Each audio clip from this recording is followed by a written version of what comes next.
perhatikan sebaik-baiknya untuk bisa belajar dari Pak Yohanes Agung ini, dari praktisi langsung. Kalau teman-teman masih penasaran dunia kerja itu seperti apa, saat ini teman-teman akan mendengar langsung, mendapat gambaran langsung peluang-peluang dan tantangan di dunia kerja ke depannya. Itu harapannya teman-teman dapat memanfaatkan kesempatan ini dengan baik, mendengarkan dengan seksama, ajukan pertanyaan, dan ikuti diskusi dengan aktif. Harapannya untuk teman-teman bisa menggali banyak ilmu dan pengetahuan yang bermanfaat untuk persiapan future karir nantinya. Mungkin demikian sambutan singkat dari saya. Semoga acara kuliah dosen industri ini dapat berjalan dengan lancar dan bermanfaat bagi kita semua. Sekian dan terima kasih. Wassalamualaikum warahmatullahi wabarakatuh. Saya kembalikan kepada MC. Terima kasih Bu Fitri atas sambutannya.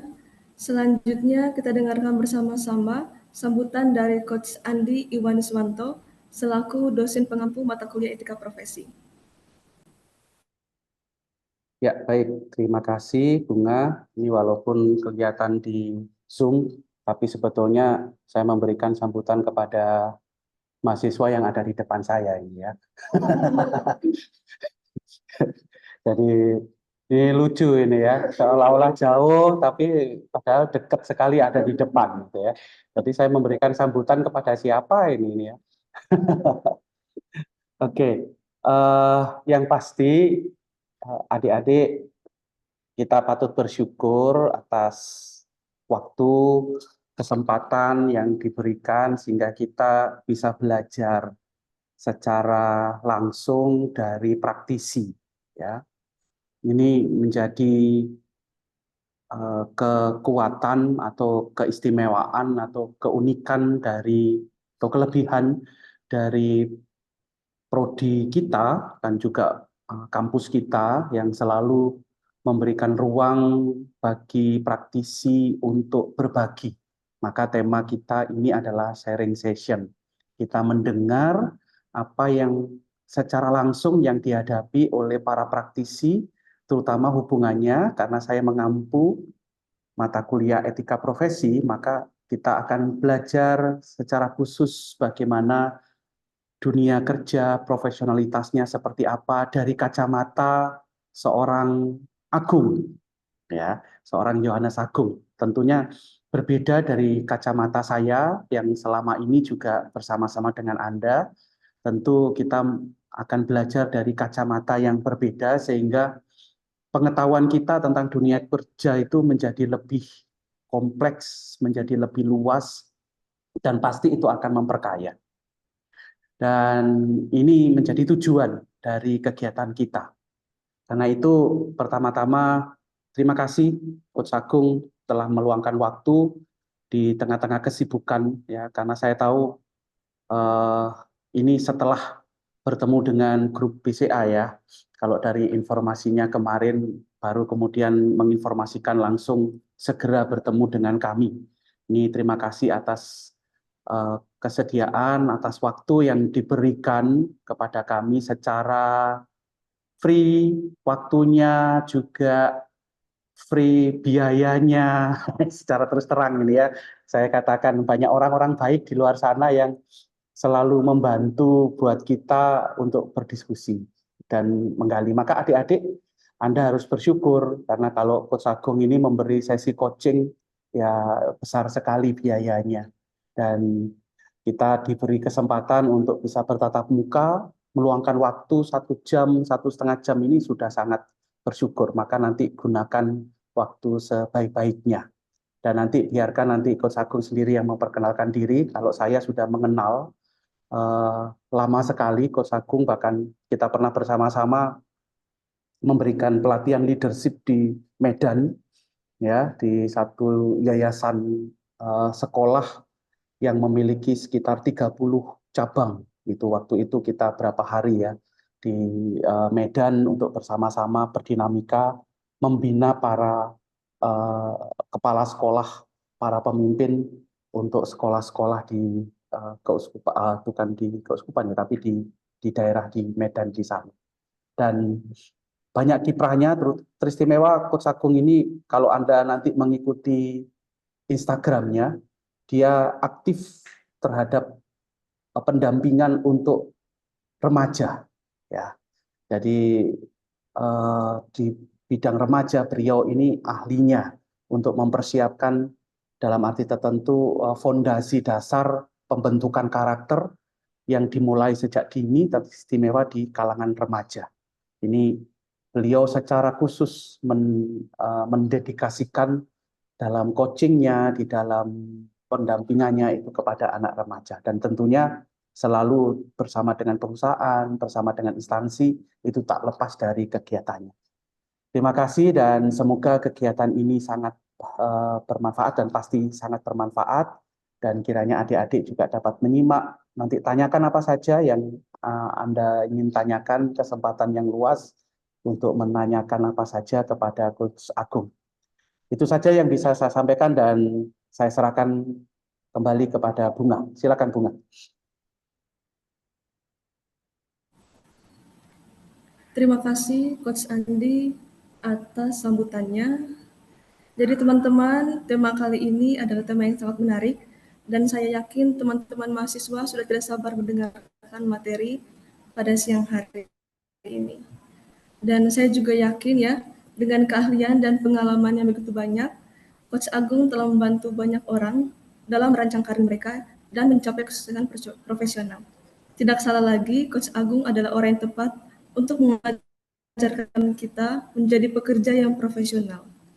Kalau kata Coach Agung, design your dream career. Itu adalah slogan dari Coach Agung. Ya, Coach Agung. Kita langsung saja selanjutnya kita masuk pada sesi utama, yaitu adalah sesi presentasi materi yang akan dipaparkan langsung oleh Coach keren kita. Coach Agung, saya persilahkan. Oke, terima kasih Mbak Bunga atas pembukaannya. Terima kasih Ibu Fitri, kesempatannya diberikan kepada saya. Terima kasih Mas Andi. Saya panggil Mas Andi nih. Biasanya kayak temen tongkrongan saya, jadi saya panggil Mas Andi. Kalau di formalnya Pak Andi lah ya, biar kesannya emang karena Pak dosen, jadi saya panggil Pak Andi ya. Pak Andi, terima kasih sudah diberikan kesempatan untuk sharing. Senang banget karena memang saya suka orang muda. Yang pertama, kenapa suka orang muda? Biar saya ketularan muda terus hatinya, walaupun umurnya juga nggak muda, gitu ya. Yang kedua, karena saya merasa orang muda ini menjadi potensi Indonesia, dan di mana sangat sangat apa ya, besar potensinya buat Indonesia ini. Tentunya saya khususnya yang sudah berumur pasti makin lama kan performanya tidak begitu sehebat orang-orang muda. Sehingga mungkin saya akan coba memberikan prinsip-prinsip lah ya, prinsip-prinsip yang dimana teman-teman bisa berpegang dalam melakukan sebagai profesi yang bagus. Nah, nanti saya akan coba sharing, ini kombinasi ya antara pengalaman dan juga beberapa metode atau dari sisi konsep-konsep yang akan coba saya berikan, gitu ya. Saya izin sharing ya, Mbak Bunga ya, teman-teman ya. Oke. Belum bisa sharing ini.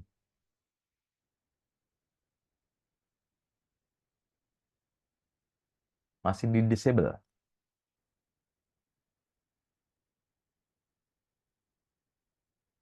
Pak Sudah? Andi izin. Oh, udah Ya, ya? sudah. Oke, Sudah. siap. Baik. Terima kasih. Saya coba siapkan dulu. Oke. Oke.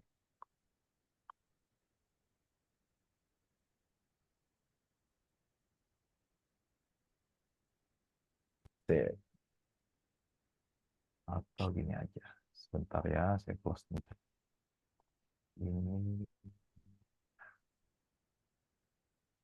Oke. Sudah terlihatkah sharingan saya, teman-teman? Sudah. Saya panggil teman-teman ya, kalau mahasiswa ya. Saya enaknya teman-teman nih, biar enak nih. Sip. Oke. Baik, kita akan bahas tentang gimana sih desain your dream career nih. Bagaimana teman-teman bisa mendesain karir. Teman-teman outputnya pasti ketika teman-teman kuliah, bisa jadi sebagai karyawan, bisa jadi freelancer, ya, atau bisa jadi entrepreneurship. Jadi semua yang kita akan coba tujukan itu pastinya disiapkan, gitu ya. Oke. Tak kenal maka tak sayang. Nah, nama saya Yohanes Agung. Backgroundnya sarjana komputer, teman-teman, Bapak Ibu. Bapak Ibu ada Pak Andi sama Ibu Fitri tadi ya. Oke, saya pendiri Growing. Kebetulan saya memang khusus lembaga pelatihan, khusus untuk orang muda, yaitu dua saja, yaitu lebih ke karir, bagaimana mengembangkan karir orang muda, dan juga ke parenting, bagaimana mendampingi orang muda dan remaja. Karena metodenya sangat berbeda dengan mendampingi parenting untuk anak-anak.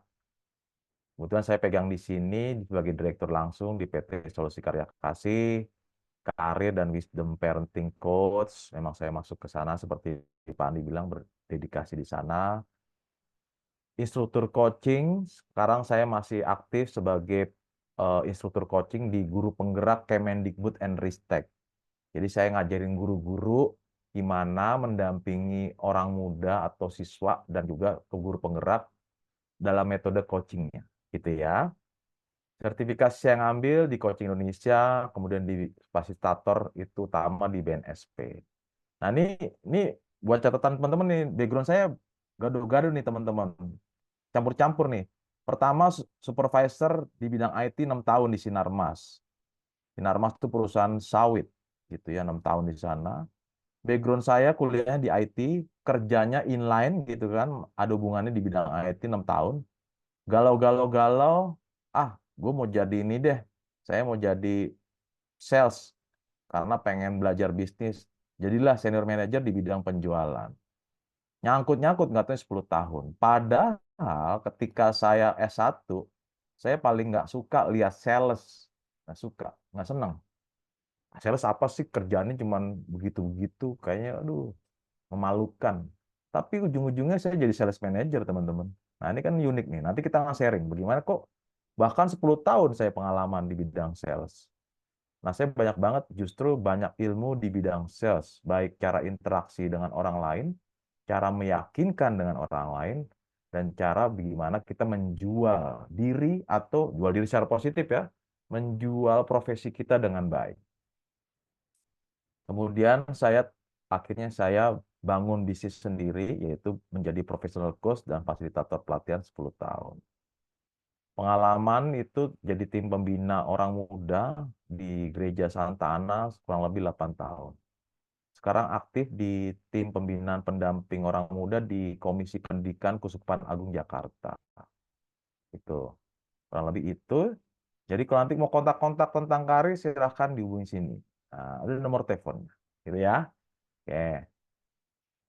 Saya sapa dulu nih, kalau bilang selamat pagi, teman-teman jawabnya pagi, pagi, pagi, gitu ya. Biar nggak lemes, takutnya pada ngantuk nih di jam 2 siang, gitu ya. Tapi bisa berinteraksi nggak sih, Pak Andi? Bisa ya? Oke. Pokoknya santai banget deh. Pokoknya teman-teman nggak usah tegang ya. Pokoknya relax aja, gitu ya. Saya sapa ya. Selamat pagi. Pagi, pagi, pagi. Wow, yang belakang tuh keren banget nih. Bagi Almater, saking semangatnya begini-begini ya. Saya ulang lagi ya. Selamat pagi. Pagi, pagi, pagi. Wah, luar biasa. Tepuk tangan dong buat teman-teman dong. Oh, jadi kita lebih fun aja ya. Jadi bermain belajar yang fun. Oke. Baik. Saya coba lanjutkan ya. Nah, ini pengalaman saya nih.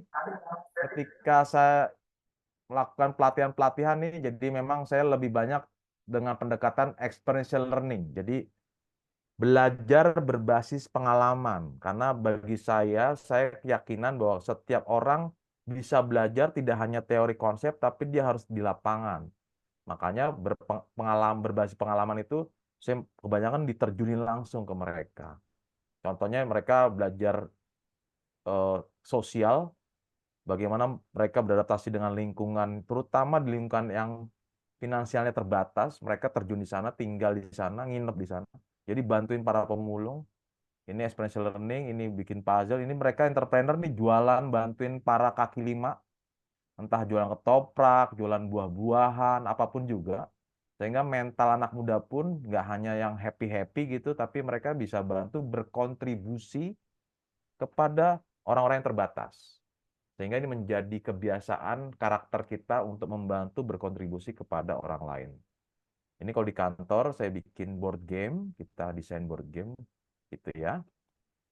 Ini kalau di kantor, ini kalau di sekolah, ini kalau di mana, ini kampus juga. Ini kalau lagi saya bantu anak asak-asak tuh yang dapat beasiswa untuk orang-orang yang terbatas dari sisi finansialnya.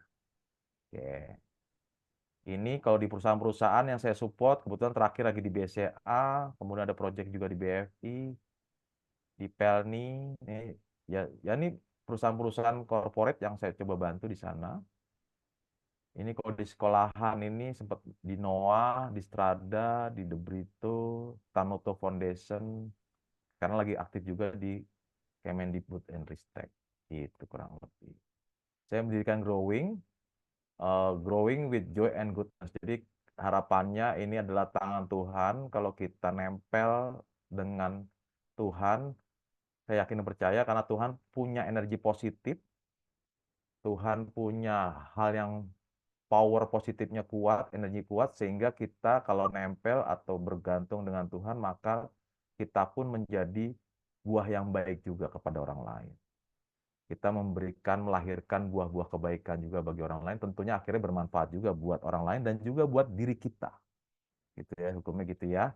Jadi ini pelatihan karakter yang khususnya memang agar saya khususnya untuk membentuk anak-anak muda yang unggul. Setiap orang punya keunggulan, punya kelebihannya, saya yakin dan percaya itu. Nggak hanya masalah keunggulan formal, pendidikan formal dan formal, tapi dia pasti punya keunggulan. Nanti kita akan gali situ, kemudian kemampuan adaptif dan kemampuan produktif. Oke. Nah, sekarang saya pengen diskusi sebentar. Kenapa sih harus belajar desain karir? Ayo. Saya pengen 2 volunteer nih. Siapa yang pengen ngomong? Kira-kira kenapa? Kenapa penting sih kita harus mempersiapkan karir? Ayo. Saya pengen tahu yang paling belakang itu Pak Andi itu. Yang cowok Nah, Pak. Bisa kalau untuk dari sana kedengeran nggak? Coba, silakan coba. bicara. Halo, Oke, lumayan. Nah, Lumayan.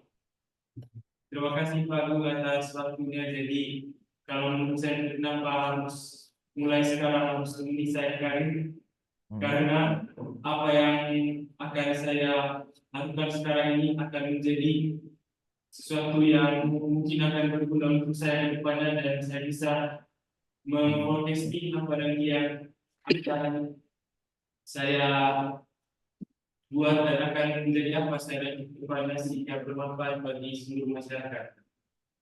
Oke, jadi sebagai persiapan profesi ya. Oke. Yuk, Panggilannya tadi namanya siapa? Stony, Pak. Tolin. Yuk. Tony. Tony. Wah, luar biasa. Terima kasih Tony. Kasih tepuk tangan buat Tony dong. Luar biasa. Mantap. Yang paling depan yang wanita nih, saya pengen tahu versi yang satu orang lagi yang wanita. Kira-kira kenapa sih penting buat kita desain karir? Yes, namanya siapa ini?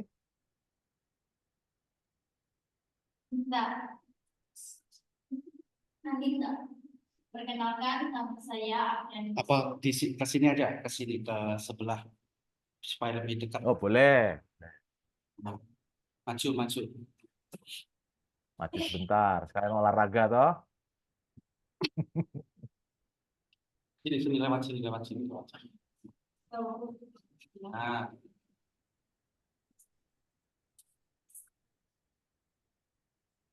Backgroundnya keren sekali tuh, Pandi ya.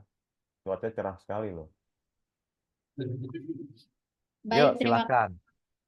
terima kasih atas waktu yang diberikan kepada saya. Saya ingin menjawab pertanyaan kenapa kita harus menjadi desain karir, yaitu supaya kita bisa menjual jasa yang kita miliki kepada orang-orang di luar sana. Oke. Itu saja, Pak. Jadi kemampuan kita meyakinkan profesi kita ya kepada orang di luar sana ya, harapannya gitu ya. Ya, Pak. Oke. Namanya siapa tadi? Anita, Pak. Anita, terima kasih Anita ya. Kasih tepuk tangan buat Anita dong, luar biasa. Oh, silakan kembali ke tempat Anita. Baik, terima kasih teman-teman ya. Jadi saya akan coba jelaskan. Jadi dari Anita atau tadi Bro siapa tadi bahwa ada persiapan profesi. Yang kedua tadi dari Anita agar bisa meyakinkan gimana profesi saya tuh bisa laku lah ya di pasaran seperti apa, gitu ya. Oke, saya izin sharing lagi ya. Oke.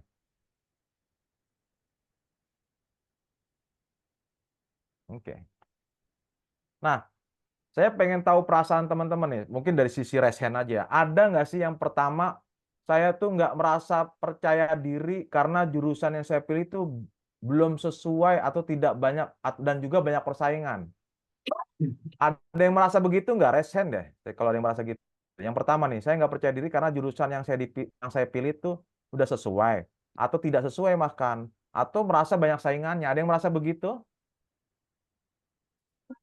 Ada. Oke, nggak apa-apa. Jadi jujur nih, luar biasa. Tepuk tangan dong, yang udah resen dong, luar biasa, keren. Ini kita coba ambil kejujuran ya. Atau ada yang merasa saya tuh nggak yakin dan nggak percaya diri, apakah saya tuh bisa mendapatkan karir impian saya atau belum.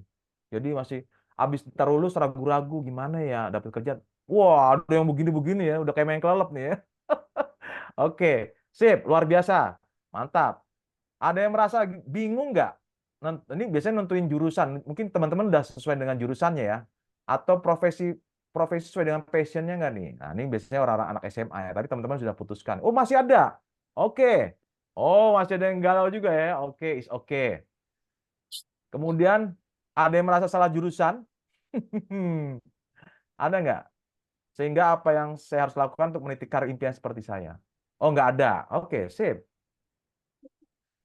Oh, ini kalau orang yang udah kerja nih, mentok, keterbatasan kesempatan, persaingan internal. Nah, teman-teman, kalau di fase teman-teman ini, sekarang semester berapa ya sekarang nih, Mbak Bunga? Teman-teman. Semester 2. Oh, luar biasa. Semester 2 nih lagi seru-serunya. Serunya itu adalah seru lagi seneng belajar. Yang kedua lagi galau-galaunya besok gue kerjanya gimana ya kan gitu. Besok kok udah lulus, yakin nggak dapat kerja. Besok kok udah lulus, kira-kira persaingannya banyak nggak? Dan itu sangat wajar. Sewajar-wajarnya sangat wajar. Nah, saya pun waktu masih S1, waktu saya kuliah pun juga seperti sama, teman-teman. Wajar. Oke? Jadi itu menurut saya umum. Nah, kalau tadi banyak kegalauan, ini saya coba ambil ilustrasi seperti antara anak-anak dengan lawan sumo. Kalau logikanya, teman-teman, kalau kita melawan sumo, si anak ini kalah atau menang, teman-teman? Bisa kalah, bisa menang ya. Tapi juga tentunya kalau secara fisik kalah ya.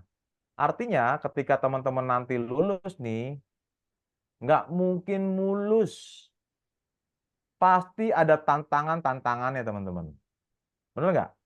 Tantangannya dari sisi persaingan. Siapa yang setuju? Persaingannya pasti banyak kan nih? Setuju. Oke. Dari sisi skillnya, kira-kira saya udah mumpuni belum nih? Wah, oke. Dari sisi mentalnya udah siap belum? Nah, terus resen semua nih, luar biasa nih. Dan itu memang kenyataannya, teman-teman. Jadi ada banyak tantangan, entah dari sisi persaingan, perubahan industri, mental teman-teman belum merasa masih belum siap. Dan itu is okay, wajar, gitu ya. Tapi pertanyaannya, kita harus ngapain kan gitu?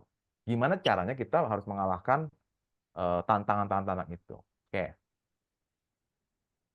Gimana caranya kita bisa agar mengalahkan sumo? Gimana caranya kita bisa punya mental yang bagus? Gimana caranya kita agar persaingan kita oke persaingan, tapi kita punya kekuatan tersendiri, gitu ya. Saya izinkan style film ya, semoga nggak putus-putus ya. Nah, pernah tahu cerita Goliat sama Daud? Siapa yang pernah tahu? Saya resen tahu cerita tentang Goliat Daud? Oke. Oke, kalau yang di Goliat Daud tuh seperti nanti antara raksasa dengan si Daud ya. Teman-teman bisa nonton dulu ya sebentar ya. Saya konfirmasi nanti Mbak Bunga suaranya keluar atau enggak ya. Not one man in Israel. Terdengarkah suaranya Mbak Bunga? Saya konfirmasi. Kedengaran, Coach. Oke, Kedengaran. sip. Perhatikan teman-teman ya. Not one of God's people.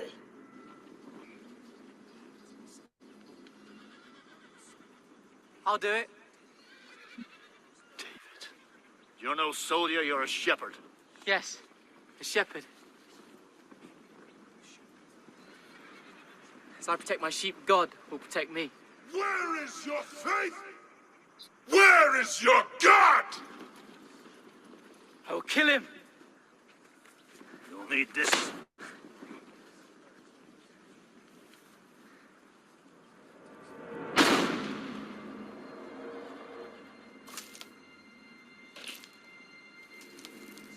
I'll be better without it.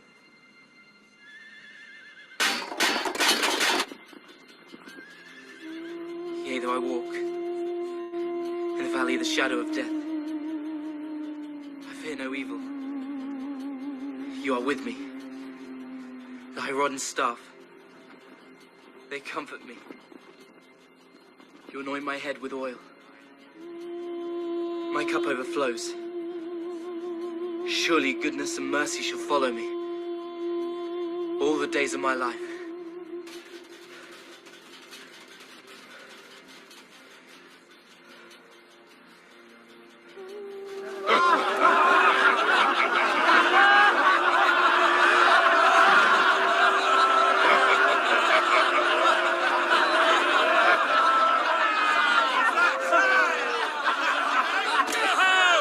Israel has found a champion!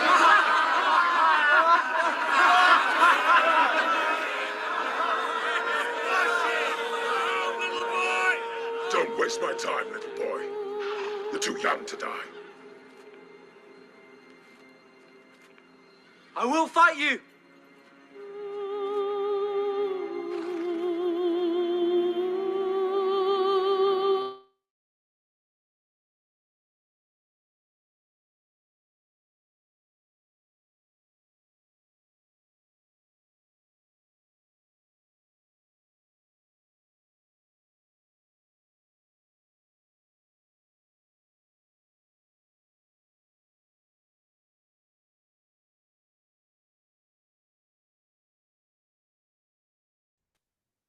Oke.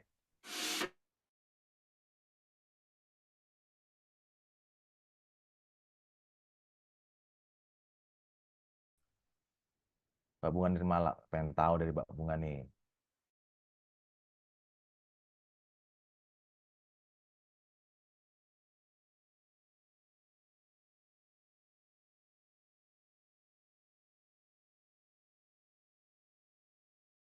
Cek dulu. Suara saya terdengarkah? Terdengar suara? Bentar, Mas.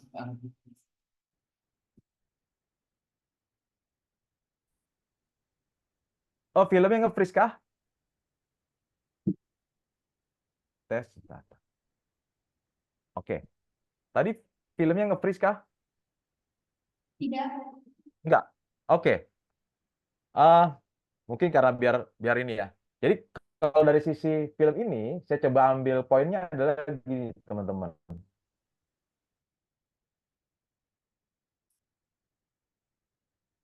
Ini ada yang telepon berkali-kali. Oke.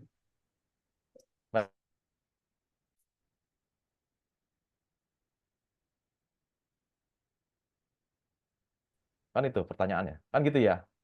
Nah, teman-teman sebagai informasi,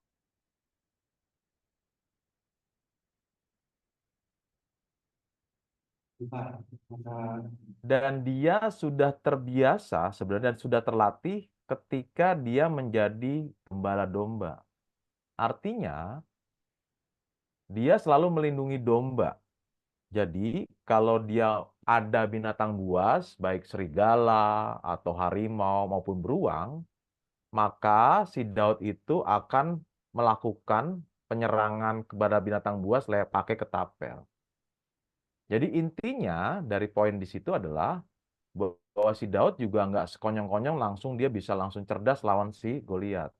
Dia punya pengalaman, dia punya latihan, dia punya pengetahuan ketika dia melawan binatang buas. Nah, puncaknya ketika dia lawan Goliat, maka dia sudah terbiasa.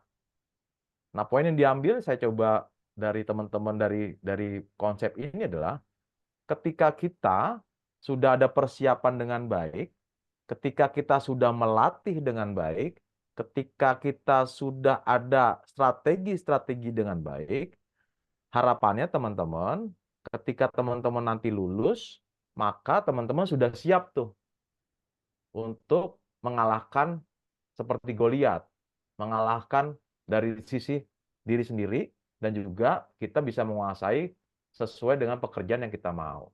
Kurang lebih gitu teman-teman ya.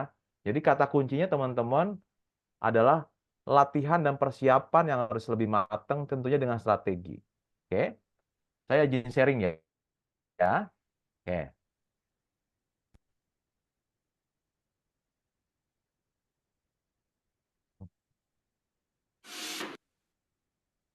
Nah, kenapa strategi kita penting nih? Teman-teman, yang pertama adalah seperti Daud tadi. Teman-teman itu dalam membuat, kenapa desain itu penting? Desain karir, karena teman-teman akan menentukan langkah demi langkah. Itu ya, langkah demi langkah untuk strategi dengan merencanakan karir. Dulu, contoh, dulu saya langkah awalnya adalah saya mau dapat kerja dulu deh. Karena saya pengen dapat duit. Karena zaman dulu di bidang IT itu cepat dapat kerja. Dan waktu itu saya akan dengan cara gimana? Saya selain saya melakukan kuliah, teman-teman, saya juga melakukan kursus tambahan. Jadi belajar di non formal. Kursus tambahan waktu itu saya ada kursus engineer, bagaimana problem solving tentang komputer, kemudian pemrograman operating system dan sebagainya. Jadi strategi itu waktu itu saya coba melakukan hal itu dengan cara tidak hanya kuliah tapi ada kursus-kursus tambahan untuk sebagai menampung dari kebutuhan perusahaan seperti apa sih. Nah, jadi diharapkan itu. Makanya ada strategi, ada langkah-langkah berikutnya. Kemudian setelah itu saya pindah masuk ke penjualan dengan alasan karena saya memang tujuannya untuk berbisnis. Makanya berbisnis saya belajar jualan. Itu strategi juga. Menurut teman-teman gampang atau mulus? Enggak juga. Saya mendapatkan belajar dari sisi sales. Biasanya saya di bidang IT yang di belakang layar, kemudian berubah drastis, langsung ketemu orang yang dimana sering ditolak orang, yang nggak suka ditolak juga, nggak enak juga, tapi saya paksa. Sehingga saya terlatih. Nah, jadi memang ada strategi yang harus kita siapkan. Terutama biar teman-teman lebih maju. Berikutnya, kenapa penting membuat desain karir? Yang kedua, teman-teman, nah ini menarik teman-teman, ini ada yang namanya pengembangan identitas diri. Dulu saya masuk di IT gara-garanya bukan karena saya punya passion, bukan karena saya punya bakatnya apa, tapi saya dulu cuman, gue pengen dapat kerja nih, biar cepet dapat gimana, kan gitu. Namun berjalannya waktu, saya kembangkan diri saya menemukan identitas diri saya apa. Jadi waktu itu saya menemukan keunggulan saya apa. Jadi teman-teman ketika menemukan potensi diri, minat dan bakatnya ketemu nih, kemudian passionnya ketemu, keunggulan teman-teman ketemu, maka dampaknya teman-teman akan lebih percaya diri. Nah, itu kelebihannya teman-teman. Biasanya untuk umur-umur anak muda nih, bikin yang nggak pede karena apa teman-teman? Yang pertama, teman-teman biasa selalu membandingkan dengan orang lain. Nah, ini menarik nih. Sering membandingkan maka jadi nggak percaya diri. Makanya di sini kita akan menemukan identitas diri teman-teman apa, gitu ya. Sehingga ketemu keunggulannya, minat bakat seperti apa. Kenapa penting berikutnya nih? Yang kedua adalah teman-teman, di era zaman sekarang ini, nah ini buat penekanan. nanti pasti ada perubahan keterampilan-keterampilan. Yang dulu mungkin zamannya dulu namanya ngepel, misalnya kayak gitu ya, ngepel atau beres-beres di rumah tangga, dulu masih pakai manusia. Sekarang udah pakai teknologi nih, robot. Nah, pertanyaannya gimana? Kita bisa nggak nih untuk mengoperasikan robot-robot itu agar mereka bisa melakukan kebersihan? Contohnya gitu. Sekarang ada konten kreator yang terbaru. Jadi teman-teman, karena dengan mendesain, jadi teman-teman udah aware nih. Berarti gua harus mempersiapkan keterampilan apa yang baru nih. Karena pastinya keterampilan itu bisa usang. Sekarang saya coba dulu latihan komputer zaman dulu. Sekarang juga bisa aja harus diupdate lagi. Jadi teman-teman, pentingnya mendesain adalah kita akan aware keterampilan mana yang kita harus persiapkan agar teman-teman bisa lebih diterima dalam perusahaan. Yang keempat, teman-teman, ketidakpastian ekonomi. Jadi, kenapa nih penting dalam membuat strategi? Karena kita harus memastikan kira-kira pergerakan ekonomi kita gimana nih. Bukan harus jadi pakar ekonomi, tapi minimum kebutuhan di perusahaan-perusahaan seperti apa. Sehingga kita harus supporting skill-skill apa yang harus disiapkan. Sehingga strategi-strateginya apa. Itu ya teman-teman, itu harus dipikirin. Yang terakhir adalah persaingan global. Persaingan. Teman-teman, banyak ribuan sarjana. Gitu ya. Banyak orang lulusan baik SMK maupun sarjana S1, S2 dan S3. Pertanyaannya, gimana kita punya persaingan nih? Nah, gimana kita melakukan kompetisi dengan baik? Nanti saya akan coba kasih tahu kunci-kunci gimana untuk agar kita bisa lolos dari persaingan. Gitu ya. Oke. Teman-teman siap untuk kita pengen tahu caranya gimana sih nih biar kita bisa persaingan sih oke, langkahnya lebih strategis. Teman-teman siap, teman-teman? Ya. Oke, sip. Nah, kita masuk ke desain ini ya. Nah, ini tolong diperhatikan teman-teman ya. Ini strategi yang pertama. Teman-teman, ini namanya kompetensi. Nah, ini tolong teman-teman perhatikan. Kompetensi ini udah zaman sejak saya SMP. Kebetulan bapak saya memang dulu berkolaborasi di Depnaker. Jadi bapak saya itu bisnisnya bisnis lembaga kursus. Jadi bikin lembaga kursus komputer, bahasa Inggris, dan sebagainya. Nah, dia belajar di sana. Teman-teman, kompetensi ini adalah 3 hal yang harus dipenuhi, teman-teman. Tolong dicatat. Yang pertama, teman-teman harus punya pengetahuan. Pengetahuan baik formal, teman-teman sekarang masuk di dalam formal nih. Formal adalah teman-teman kuliah, gitu ya. Mulai dari SD, SMA, sampai kuliah itu formal. Tapi kadang-kadang lupa, itu masuk ke non-formal. Non-formal adalah di luar dari kuliah. Jadi teman-teman kalau misalnya non-formal, misalnya apa nih, kebutuhannya sekarang trennya banyak turis-turis Cina. Non-formalnya adalah Anda mesti belajar bahasa Mandarin. Contohnya kayak gitu. Oh, kebanyakan turis-turis orang Spanyol, ya Anda harus belajar bahasa Spanyol. Minimum pendukung dari pendidikan formal. Jadi non-formal itu penting. Yang kedua adalah soft skill, gitu ya.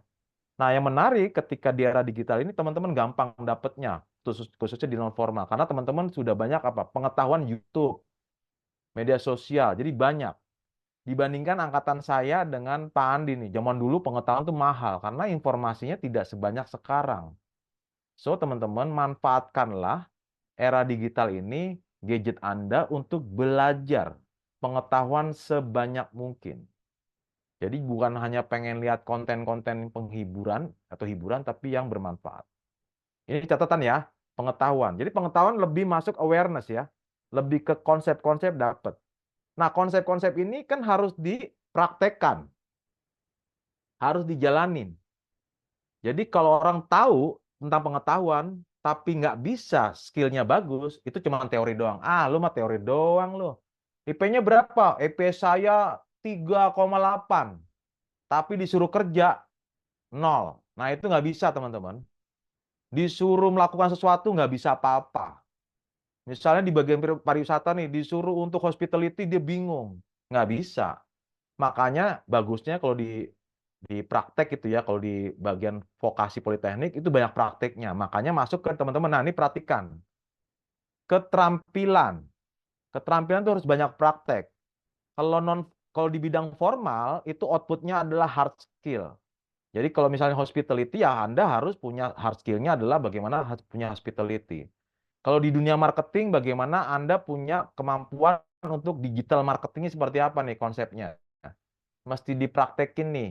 Coba lihat Facebook Ads-nya gimana, IG Ads-nya gimana, terus tren-tren behavior si customer tuh seperti apa. Kita harus pakai bahasa apa. Itu masuk ke dalam hard skill tuh. Nah, soft skill-nya, teman-teman, bagaimana teman-teman bisa berkomunikasi. Kalau non-formal, output-nya the soft skill. Bisa komunikasi, bisa problem solver. Itu soft skill. Yang terkadang di formal tidak diberikan. Jadi memang formal dan non-formal mesti digabung. Jadi hard skill, soft skill digabung. Dulu teman-teman, saya waktu seumuran teman-teman, saya nggak kepikiran itu.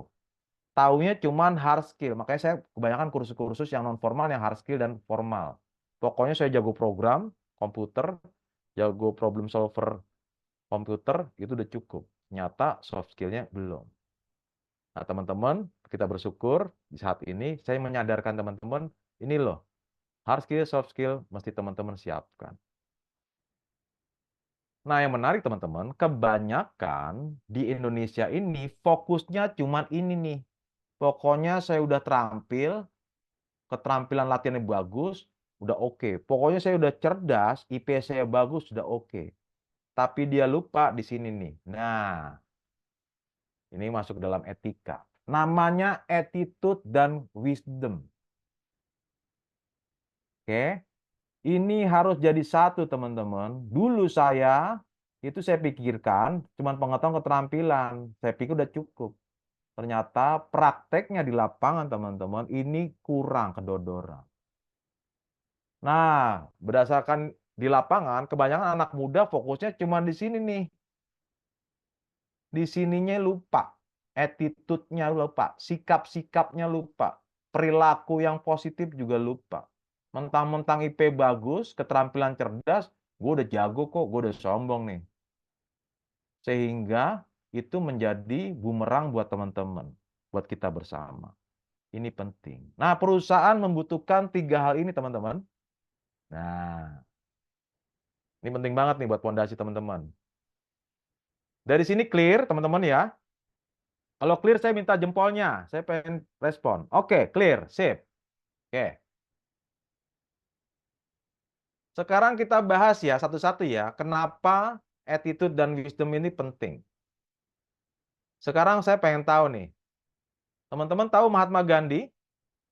Mahatma Gandhi tahu? Sip, clear. Tahu Adolf Hitler? Clear ya?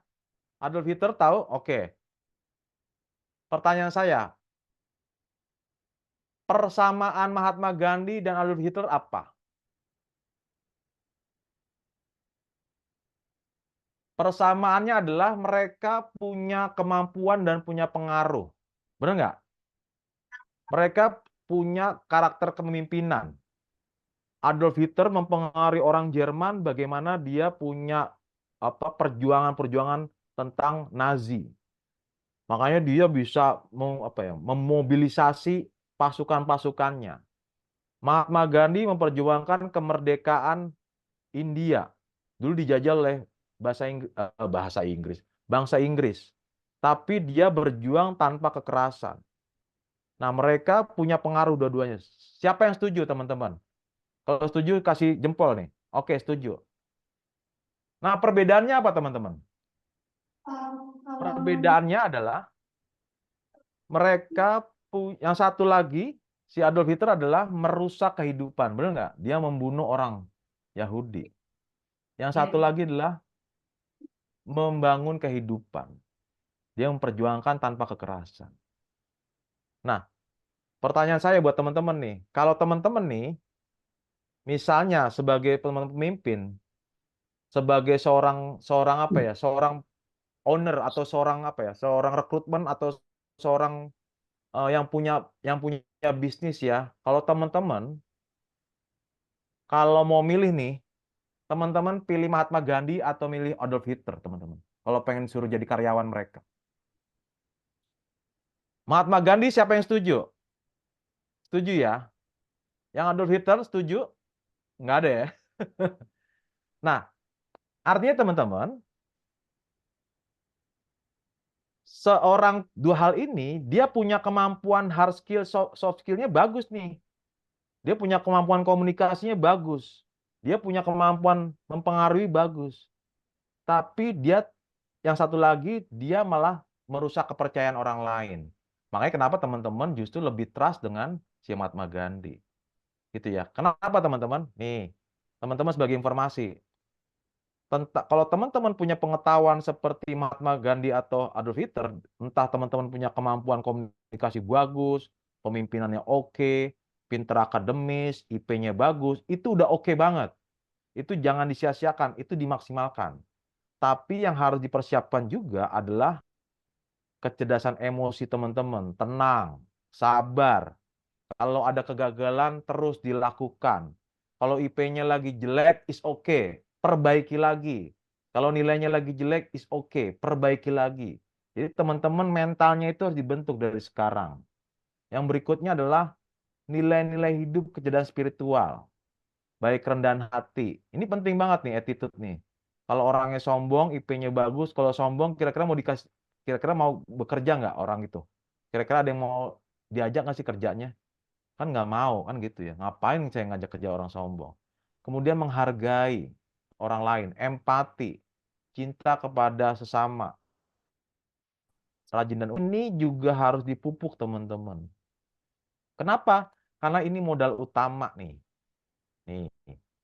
Kok bisa Pak Agung modal utama? Nih, saya coba ceritain nih.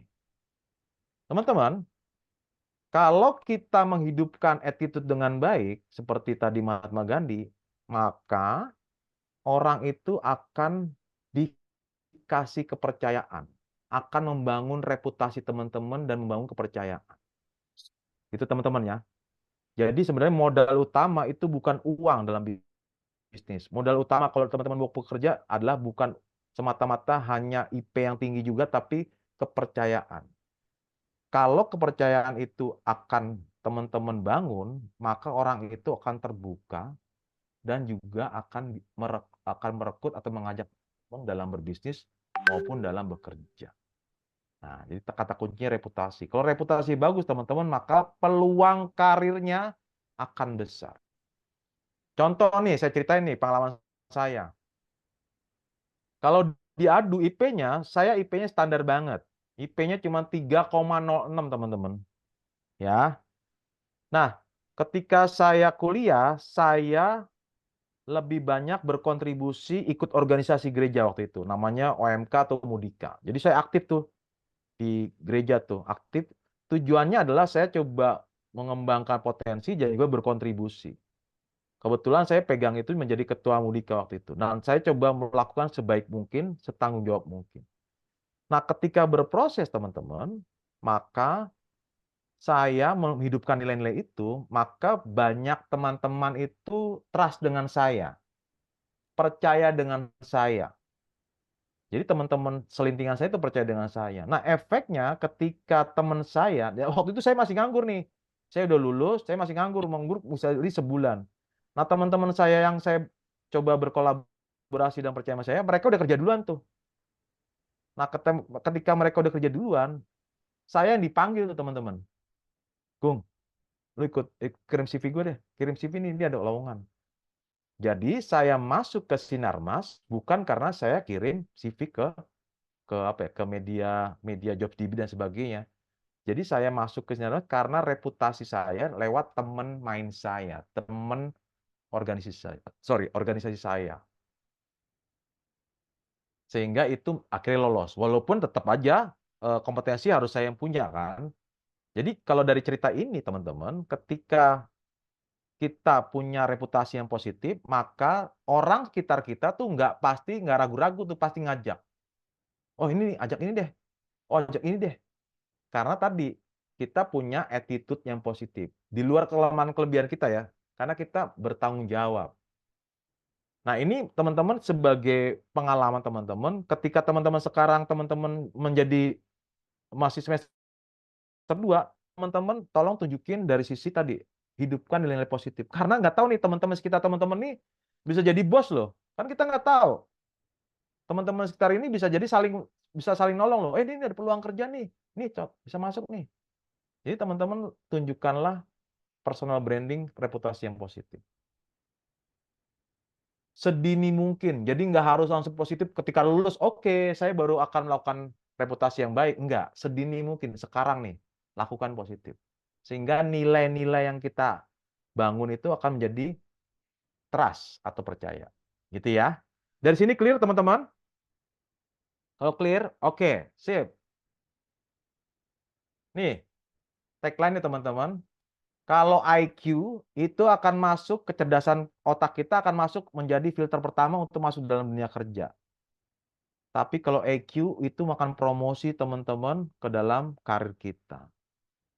Jadi teman-teman tetap lakukan hard skill, soft skill, pengetahuan tetap di-upgrade karena memang filteran pertama dari sisi itu, tapi tetap teman-teman latih dari sisi reputasi atau attitude yang bagus. Sehingga teman-teman bisa lebih berkembang bagus. Oke. Ini riset juga teman-teman. Ini buat teman-teman nih yang nanti akan bekerja. Kayak yang udah bekerja, orang gagal itu karena kebanyakan dia punya 50% karena attitude. Baik secara bisnis maupun dalam bekerja gagal karena attitude. 20% karena kurang training. Itu cuma 20% teman-teman. 15% karena kurang komunikasi. Gagal berikutnya karena problem bos atau manajemen. Tapi yang paling besar 50% attitude. Itu fakta. Fakta yang berikutnya teman-teman. Sebentar, ini kok sama nih.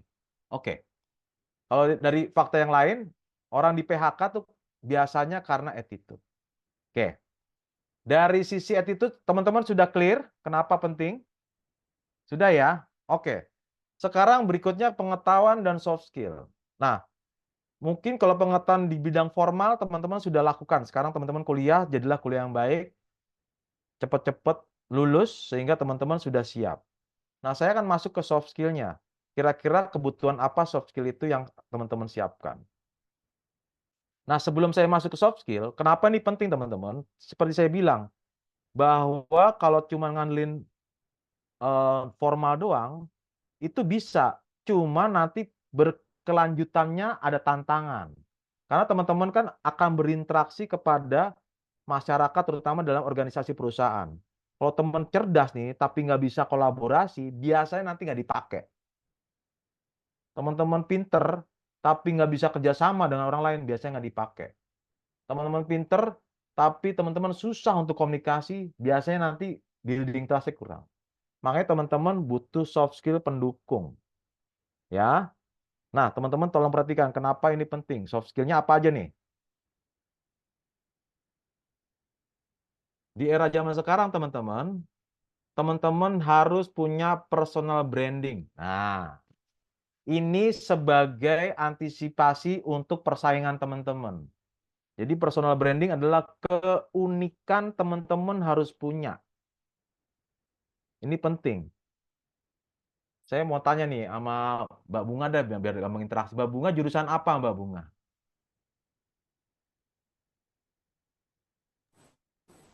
Kalau saya jurusan manajemen pemasaran internasional, Coach. Manajemen pemasaran internasional. Iya. Keunggulan Mbak Bunga udah tahu belum?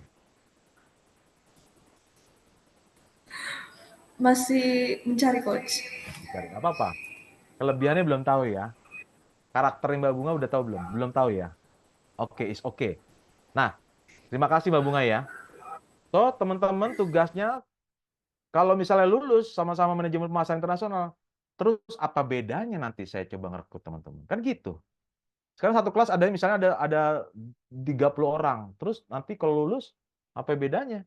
Uniqueness-nya apa? Nah, teman-teman harus cari itu. Tetap profesi saya sebagai profesional manajemen pemasaran internasional, namun keunggulannya apa nih? Keunikannya. Nah, ini mesti dicari, guys. Oke? Saya kasih clue nih. Yang pertama, teman-teman harus tahu, harus kenal karakter pribadi teman-teman siapa. Itu mesti harus tahu. Biasanya kan, aku kan kekurangannya ini. Jadi kebanyakan biasanya teman-teman, orang Asia tuh kebanyakan mikirin kekurangannya saya mulu. Kekurangan saya ini. Jadi ketika kita mencari karakter positifnya, cukup kesulitan. Karena kebiasaan untuk melihat kelemahan kita. So, teman-teman, tolong mulai sekarang, kalau mau punya keunikan, cari karakter pribadi yang positif apa. Itu PR-nya ya, teman-teman ya. Dari sini clear, teman-teman? Clear, saya minta jempolnya. Oke, clear. Berikutnya, tolong teman-teman tetap profesi teman-teman tetap pegang marketing internasional. Minatnya apa nih? Cari tahu minatnya. Minat bakat teman-teman apa? Ini biasanya pakai psikolog juga bisa. Tapi minimum teman-teman kira-kira yang senang dikerjain tanpa lelah, maksudnya nggak lupa makan, lupa waktu apa. Tapi yang dikerjain itu yang bermanfaat sama orang lain ya. Kalau misalnya main game kan buat egonya kita. Atau kan nonton drakor kan kepuasan kita. Tapi sesuatu yang dikerjakan, tapi juga bermanfaat buat orang lain. Itu teman-teman mesti gali. Contoh, saya di bidang IT, memang saya di bidang IT. Tapi minat saya sering berinteraksi sama orang lain. Makanya waktu itu saya juga masuk di bidang sales, cuma salesnya bidang IT.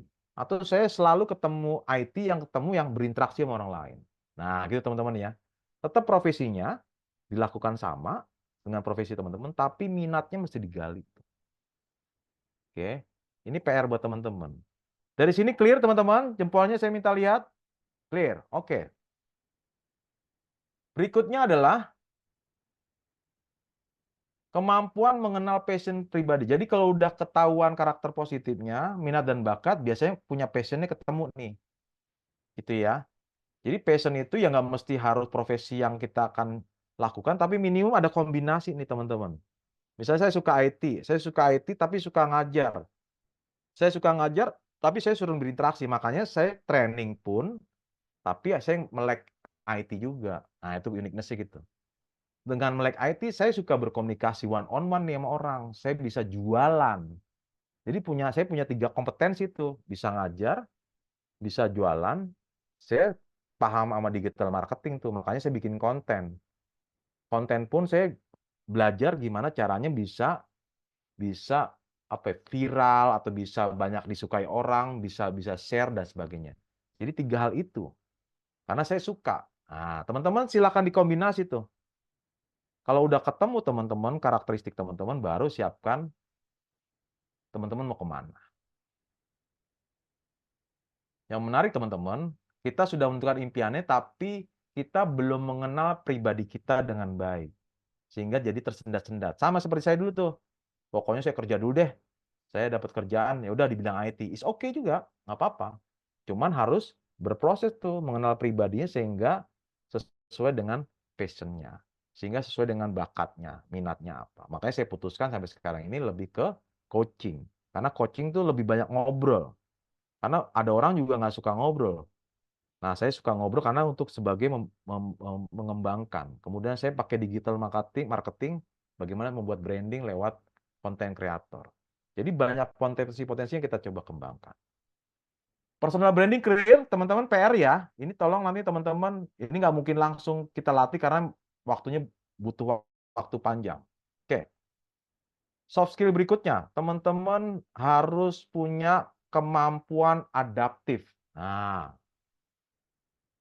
kenapa adaptif, Pak Agung? Karena tadi di era teknologi itu dinamis nih, berubah-berubah nih.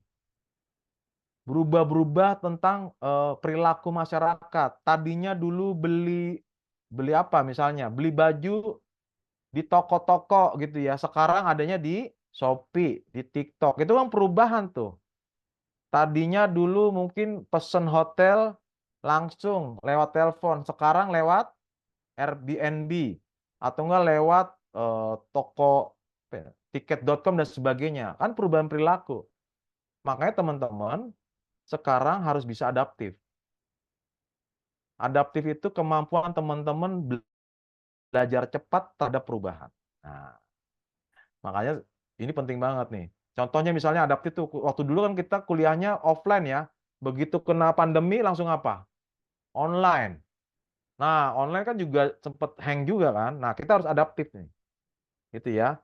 So, teman-teman mahasiswa disarankan teman-teman harus punya kemampuan adaptif lebih cepat.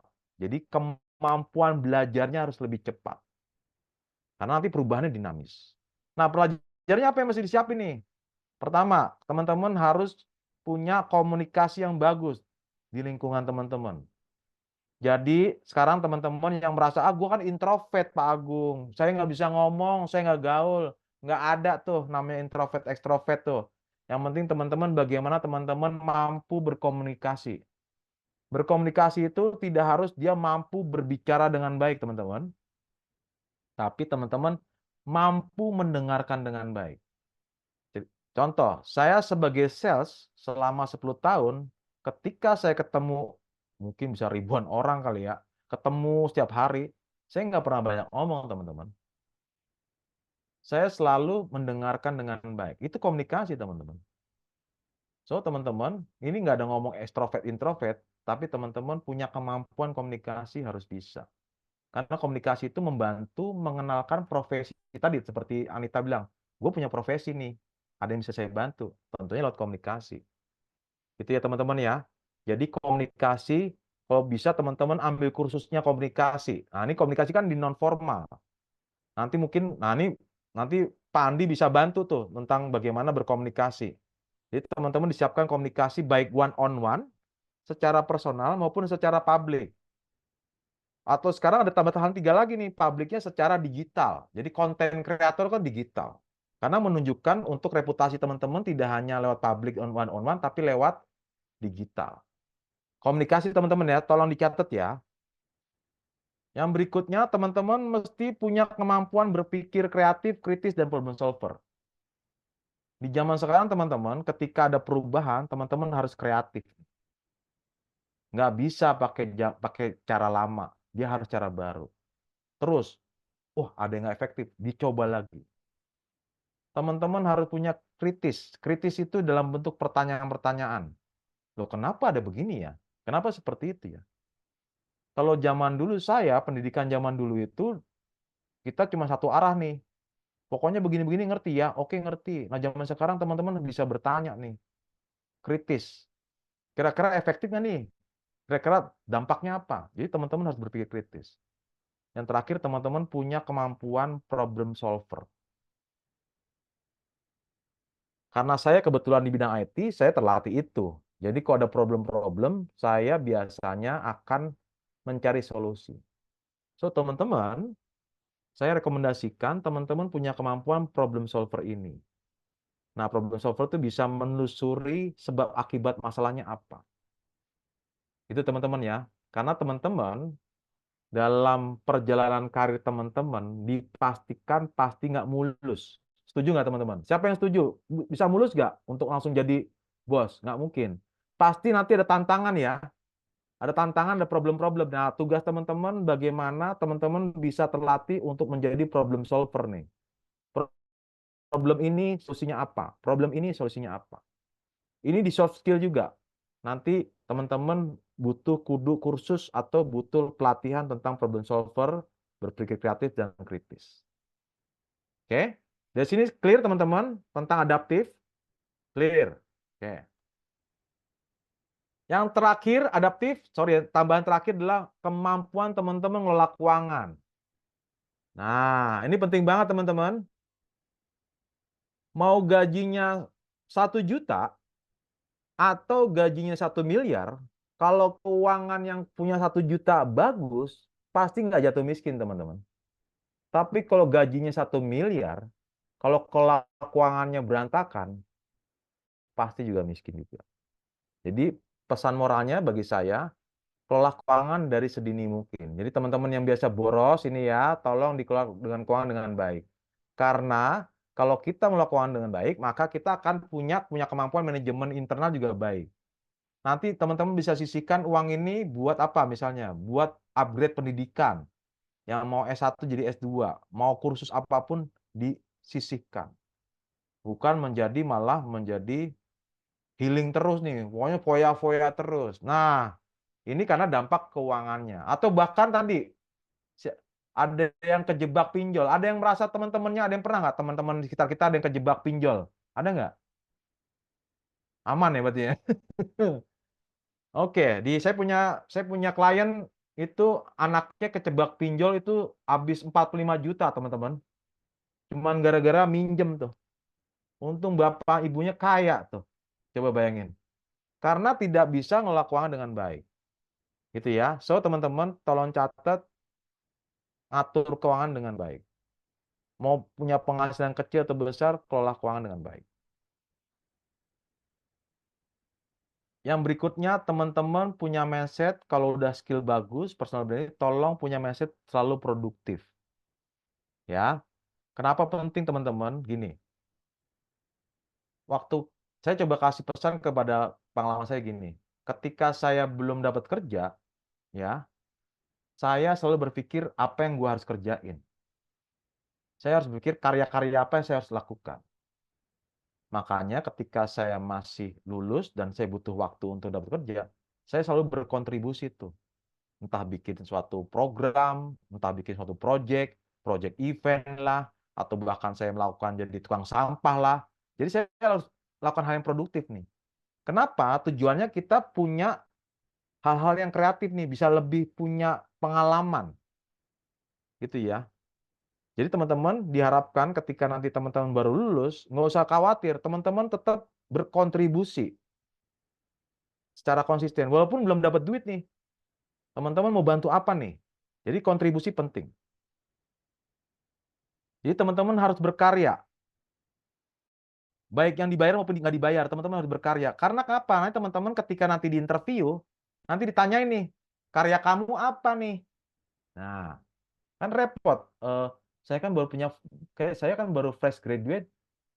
Terus kalau fresh, kamu nggak punya karya? Enggak. Nah, itu agak menantang, teman-teman. Gitu ya, teman-teman ya. Teman-teman, mulai sekarang teman-teman harus punya karya dari sekarang nih. Apapun juga, semester 2 pun tetap punya karya. Ilmu-ilmu teman-teman yang sudah punya, teman-teman harus punya karya. Karena itu menjadi hal yang produktif dan menjadi modal teman-teman ketika teman-teman memasukkan CV dan menginterview. Selama ini kamu lulus ngapain aja? Enggak, saya cuma sekolah. Saya cuma kuliah doang, sorry. Kira-kira kalau cuma ngandelin kuliah doang, ada nilai jualnya nggak, teman-teman? Nggak ada. So, teman-teman, lakukanlah karya-karya. Terserah, mau magang kek, itu penting tuh. Magang kan buat pengalaman. Mau buat karya-karya apa kek, project-project kek, tolong teman-teman dicatat. Entah project atau magang, tolong teman-teman lakukan. Nanti ketika lulus, perusahaan pun akan ngelirik. Oh iya, kamu walaupun kuliah masih berkarya ya. Ada pengalaman kamu. Gitu ya teman-teman ya. Tolong dipegang ya teman-teman ya. Ini kebetulan di kampus teman-teman udah bagus nih, disalurin oleh Pak Andi nih, magang ke sana ke sini, di hotel sana sini. Jadi itu menjadi sebagai modal, ditambah lagi mungkin proyek-proyek lagi nih, tambahan apapun juga. Sehingga portofolio di CV Anda itu lebih clear, lebih siap. Dari karya, clear kah teman-teman? Clear. Oke. Nah, ini penting nih teman-teman. Tolong kalau udah punya karya, tolong teman-teman mesti begaul nih. Nah, jadi yang ekstrovert, yang merasa introvert, tolong harus gaul. Tolong teman-teman, gaul itu bukan gaul yang negatif, ya kita harus foya-foya, bukan. Kita harus punya teman banyak.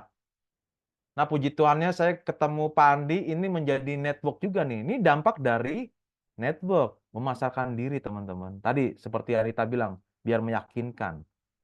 Jadi kalau teman-teman sudah punya personal branding bagus, punya kemampuan soft skill bagus, punya karya-karya bagus, kalau tidak gaul ya susah, nggak bisa tahu nih seorang Anita siapa, ya nggak tahu, kalau nggak kenal. So teman-teman, tetapnya teman-teman untuk tadi bergaul. Saya mendapatkan pekerjaan di Sinarmas karena saya punya network.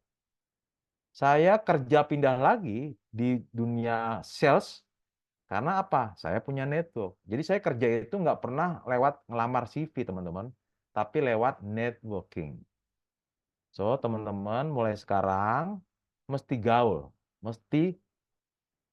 Jadi nggak usah malu-malu. Gaul tuh ya kita coba tadi berinteraksi, kita bisa ngobrol sama orang, dengar sama orang, berkontribusi dan sebagainya. Gitu ya. Ada pertanyaan dari sini?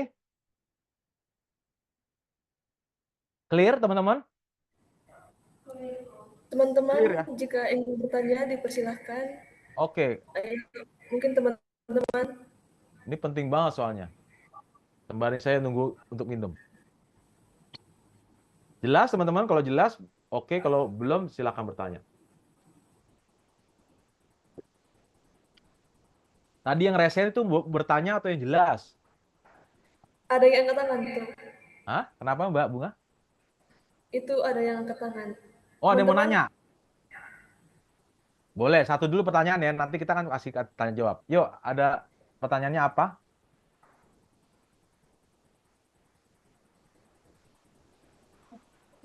Oke. Mungkin waktunya kurang berapa menit lagi, Bunga?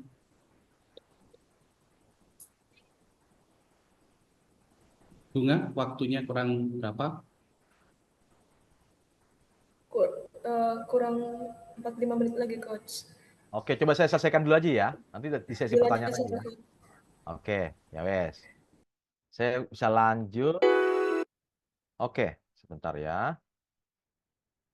Saya cek dulu, takutnya ada yang kurang. Sebentar ya. Oke.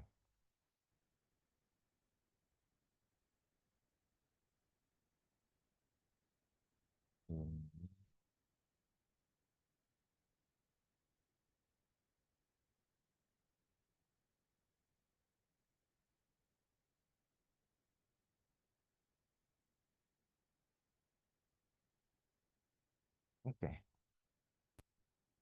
So, teman-teman, ini di akhir sesi saya sebelum tanya jawab, teman-teman, gimana caranya teman-teman mungkin kita punya ekspektasi mulus ya. Tapi teman-teman nanti ketika realitanya, teman-teman pasti banyak tantangan. Untuk mencapai impian pasti banyak tantangan. So, teman-teman, saya coba ingatkan, selalu kita persiapkan dengan baik. Bukan menghindar tantangan, tapi mempersiapkan.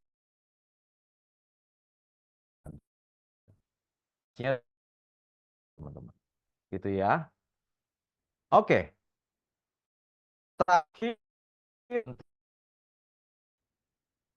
Nah, teman-teman, nah ini buat ini nih.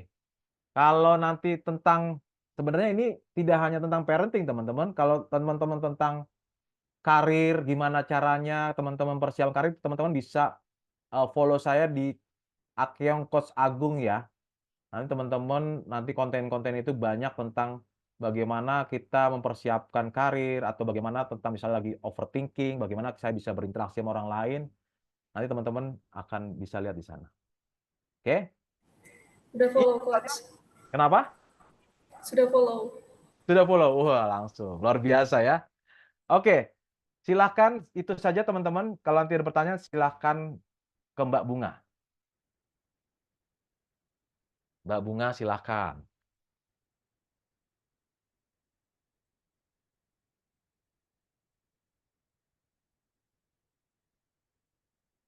Mbak Bunga kayak freeze nih.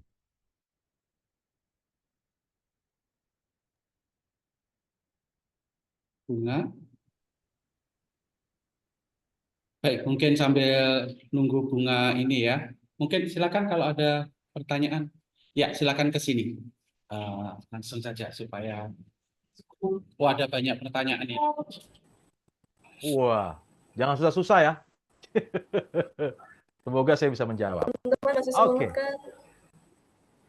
Oke, terima kasih atas kesempatan yang diberikan. Perkenalkan, saya Mita.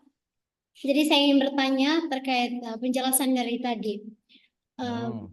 Begini Pak, untuk menentukan langkah dan strategi dengan merencanakan karir. Selama ini saya pernah berpikir untuk merencanakan karir, kira-kira bagaimana untuk menentukan strategi apa yang perlu dipersiapkan. Setelah saya mendengar penjelasan dari Bapak tadi, saya ingin bertanya Pak, bagaimana cara Pak Agung menentukan strategi yang cocok? Apakah Pak Agung karena lihat kondisi di dunia kerja sekarang sehingga Pak Agung tahu strategi yang cocok untuk merencanakan karir? Terima kasih. Ini menarik nih. Namanya siapa tadi? Mita, Pak. Mita. Kasih jempol dong buat Mita dong. Pertanyaan luar biasa dong. Wow, luar biasa. Terima kasih Jadi Mita Mita, atas pertanyaan. kenapa Mbak Bunga? Terima kasih Mita atas pertanyaannya. Oke, baik. Jadi Mita, sebenarnya nih modelnya kita ada dua pendekatan. Pendekatan yang pertama kita harus punya kemampuan dulu nih. Kita punya skillnya apa? Kita punya potensinya apa? Kita punya minat bakatnya apa? Itu dulu. Kita temuin diri kita dulu. Oke, makanya saya selalu setiap orang untuk terjun dalam profesional kita harus temuin dulu nih minat bakat kemampuan kita apa. Baik secara tadi formal skill teman-teman Mita apa, kekuatan Mita apa. Kalau udah nemu nih Mita, nanti dicari kira-kira di perusahaan lagi butuh apa nih, gitu. Jadi itu yang mesti akan mau dijual nih Mita. Misalnya kamu sekarang jurusannya apa Mita? Manajemen pemasaran internasional, sama seperti teman-teman. Oke, kalau manajemen pemasaran internasional kira-kira itu outputnya mau kerja di mana? Di perusahaan, lebih khususnya di hotel bagian marketing. Oke, hotel marketing kira-kira butuhnya apa? Tentunya komunikasi yang baik. Komunikasi yang baik. Oke. Kalau komunikasi yang baik, apakah Mita sudah ada persiapan belum komunikasi yang baik? Iya. Nah, kalau komunikasi yang baik berarti Mita harus ambil skill non formal apa nih selain Mita itu kuliah di Politeknik? Iya, Pak. Berarti kalau komunikasi apakah ada kursus tambahan dari Mita komunikasi yang baik? Ada nggak kursus-kursus untuk misalnya menjual persuasif nih? Ada nggak sales, cara jualan atau cara menjadi sales yang baik? Kita dapat ilmu itu nggak? Public speaking paling, Pak. Nah, berarti hanya public speaking. Padahal di masyarakat itu dibutuhkan cara personal approach-nya gimana sih? Cara pendekatan ke orang, cara meyakinkan orang, berarti itu lebih ke teknik komunikasi sales tuh. Nah, Mita mesti punya komunikasi sales tuh. Gitu. Artinya Mita mesti ambil kursus lagi tuh. Iya, Pak. Nah, jadi memang formal non formal harus saling mendukung tuh. Sehingga Mita siap. Jadi Mita sendiri sudah siap secara pribadi, oke, gue senang di marketing karena saya senang komunikasi, cuman skillnya mesti apa lagi tambahin, ternyata lebih ke cara menjualnya. Kurang lebih begitu Mita. Jadi Mita lihat diri sendiri, kemudian Mita skillnya apa nih yang dibutuhkan di masyarakat. Dari sini paham Mita, clear? Kalau nggak clear bilang aja jujur, nggak apa-apa. Terima kasih Pak. Paham ya?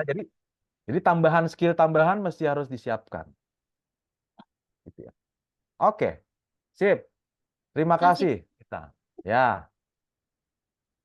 Yang lain? Wih, banyak nih luar biasa nih.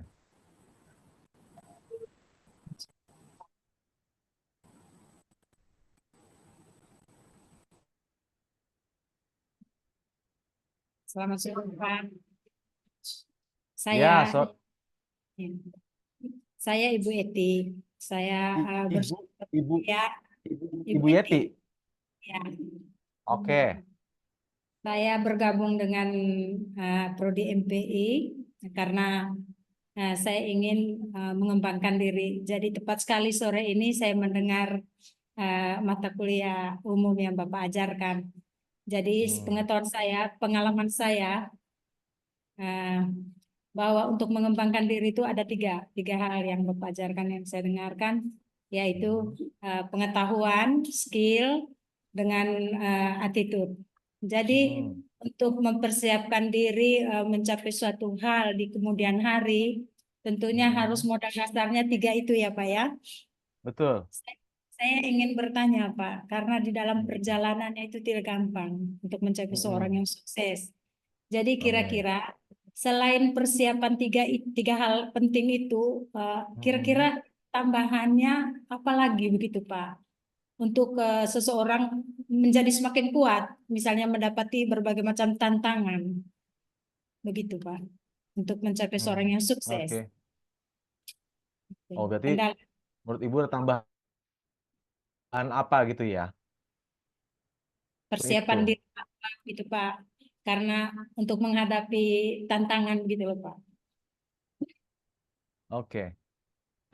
Sebenarnya kalau dari sisi 3 itu udah paling pondasi ya Bu ya. Pondasi itu karena memang itu menjadi modal. Tapi yang paling kuat tuh di attitude. Kenapa? Karena attitude tuh menjadi daya juang Ibu. Jadi kalau misalnya terjadi kegagalan, itu attitude tuh sangat dilatih tuh Bu. Saya dulu contoh nih, saya dulu jadi sales penjualan, kan saya nggak biasa jualan. Kan saya takut sama orang jualan. Saya benar-benar ditolak tuh takut. Nah, attitude yang saya coba kembangkan adalah saya harus berani dan disiplin. Makanya waktu itu saya ke pasar nih. Saya ke pasar berani ketemu orang untuk menjualkan barang saya. Saya langsung paksa tuh, temu, terus, temu. Itu attitude tuh. Bagaimana saya harus persisten. Walaupun tuh ditolak terus, tapi saya nggak mau tahu ntar ditolak. Yang penting saya latihan bagaimana saya belajar ditolak. Jadi mental attitude itu sebenarnya sebagai pondasi agar Ibu punya daya juang. Entah itu nanti kegagalan dalam Ibu proses dalam berjuang karir maupun keberhasilan. Ya kalau berhasil Ibu harus bersyukur pada Tuhan Yang Maha Esa. Kalau gagal, kita tetap bersyukur tapi tetap kita harus berjalan. Kita evaluasi apa. Jadi bagi saya sebenarnya 3 pondasi itu udah sangat kuat. Tinggal memang harus dilatih.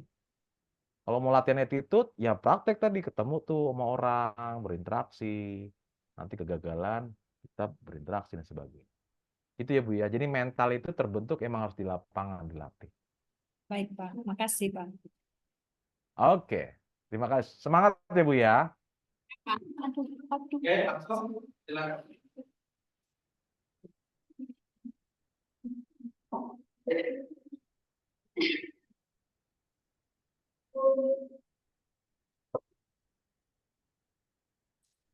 Baik, terima kasih Pak.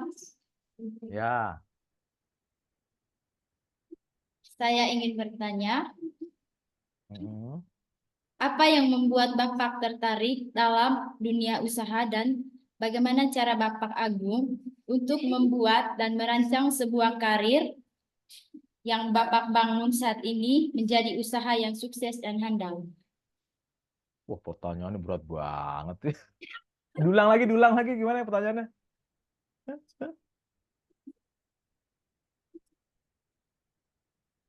Apa yang membuat Bapak tertarik dalam dunia usaha dan bagaimana cara Bapak untuk membuat dan merancang sebuah karir yang Bapak bangun saat ini menjadi sukses dan handal? Oke. Nah, ini menarik nih. Jadi, dulu motivasi saya ketika saya mau kuliah kuliah di jurusan IT karena saya mau bantu ayah saya karena ayah saya kan punya lembaga kursus di bidang IT, kursus komputer. Ya udah Pak, saya coba di bidang IT kursus biar saya bantuin kursus Bapak deh. Itu awalnya. Gitu ya. Tapi dalam perjalanan akhirnya ayah saya itu nyuruh, "Udah kamu kerja dulu aja. Biar belajar kerja." Kurang lebih gitu. Nah, yang menarik dalam perjalanan saya kerja, justru perusahaan bapak saya bangkrut tuh. Karena pas tahun 98 itu ekonominya lagi nggak bagus. Nah, tapi saya punya passion untuk emang mau bisnis gitu. Sehingga saya terus gimana caranya ya. Nah, saya punya hasrat ke sana. Nah, waktu itu saya di komputer itu saya merasa bosen. Bosen karena di bawah di depan komputer terus. Saya harusnya berinteraksi. Nah, akhirnya saya gimana caranya ya? Akhirnya saya itu tanya bapak saya, Pak, ini gimana ya Pak? Saya bosenan. Akhirnya tadi, coba kamu mengenal diri dulu, Gung. Nah, saya ditulis tuh, kamu dulu senangannya ngapain? Ternyata waktu itu kecil kan itu senangnya main, berinteraksi sama orang, senang organisasi, senang mengorganize orang, bikin event dan sebagainya. Jadi ujung-ujungnya saya di non teknis tuh. Non teknis adalah biasanya saya di teknis di komputer, saya lebih banyak di non teknis. Tapi pertanyaan non teknis apa nih? Oh, di bidang sales, non teknis kan sering berinteraksi sama orang, atau di bidang training. Training saya pikir kayak ngikutin bokap gue nih, males gue. Akhirnya saya masuk di sales tuh waktu itu. Nah, ketika saya masih di Sinarmas, saya merasa saya baca buku, kalau lu sebelum bisnis, Gung, lu jadi sales dulu tuh. Jadi bidang penjualan. Kenapa? Karena di dunia sales itu banyak latihan mental tuh, banyak latihan ditolak orang, banyak latihan bagaimana ada tekanan, banyak latihan untuk mampu meyakinkan orang lain, bagaimana kita bisa persuasif. Makanya saya putuskan untuk saya belajar sales dulu tuh. Nah, itu strategi karir saya. Oke, berarti sebelum bisnis saya harus sales dulu. Makanya saya pindah alih ke sales tuh. Udah tuh nggak tanggung-tanggung, saya jadi sales asuransi, teman-teman. Asuransi itu sales yang banyak ditakuti orang lain. Jadi motivasi saya ikut sales tuh buat belajar, bukan buat cari uang, tapi belajar. Nyangkut-nyangkut jadi sales tuh malah jadi 10 tahun. Karir saya jadi senior manager tuh di sales tuh. Saya punya tim tuh kurang lebih ada 40-50 orang tuh. Nasabah bisa jadi 600 orang. Saya punya nasabah tuh 600 orang. Banyak banget tuh. Jadi kalau ketemu tuh udah bener-bener terlatih. Nah, ada waktunya akhirnya, oke, gue udah bisa sales, akhirnya saya bikin lembaga pelatihan. Dan itu pun saya juga terus mengembangkan, teman-teman. Jadi nggak gampang juga. Mulai dari uniqueness saya sebenarnya siapa sih? Akhirnya, apa leadership kah? Apa mungkin ke NLP? Ya seperti Pak Andi lebih spesialis NLP atau apa? Nah, itu pun dicari tuh. Mengenal diri saya dulu. Oh, ternyata saya sukanya anak muda nih. Oh, saya ternyata sukanya training di lebih ke karir. Leadership ada pun lebih ke self leadership nih buat anak-anak muda. Nah, jadi balik lagi tuh. Itu dibikin strategi lagi. Akhirnya dibikin personal branding, bikinlah konten tuh. Konten bagian dari strategi marketing juga. Jadi memang setiap langkah itu mesti disiapin strateginya. Sampai bisnis pun juga punya strategi. Kurang lebih gitu ceritanya. Mudah-mudahan terpahami ya. Mau tanya lagi, apakah pada saat Bapak membangun sebuah usaha tersebut, apakah ada tantangan? Oh, tantangan mah pasti banyak, Mbak. Mulai dari duit, tantangan. Ketika konversi dari dunia sales, saya punya duit banyak banget tuh. Oke lah, karena kan punya komisi bonus banyak. Tapi berubah menjadi dunia bisnis, wah bisa jadi 0. Yang biasanya setiap minggu ke mall nih, itu mentok, nggak pernah ke mall selama setahun. Karena nggak punya duit. Yang tadinya saya bisa jalan-jalan, nggak pernah jalan-jalan. Sampai duit receh-receh tuh saya ambilin tuh buat modal saya untuk naik motor kemana-mana. Karena kan saya mesti di dunia training kan baru. Jadi 0 banget, tantangannya banyak. Bisa jadi tantangan dari orang sekitar kita, entah orang tua kita, atau punya pasangan kita, bisa jadi. Jadi, gue pun punya strategi, tetap ada tantangannya. Justru karena ada strategi itu, buat antisipasi nih, caranya gimana.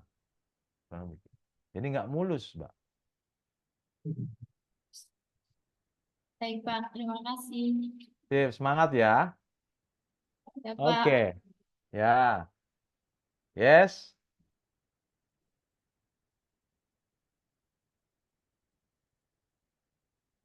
Pertanyaannya luar biasa nih. Mantap-mantap nih pertanyaannya.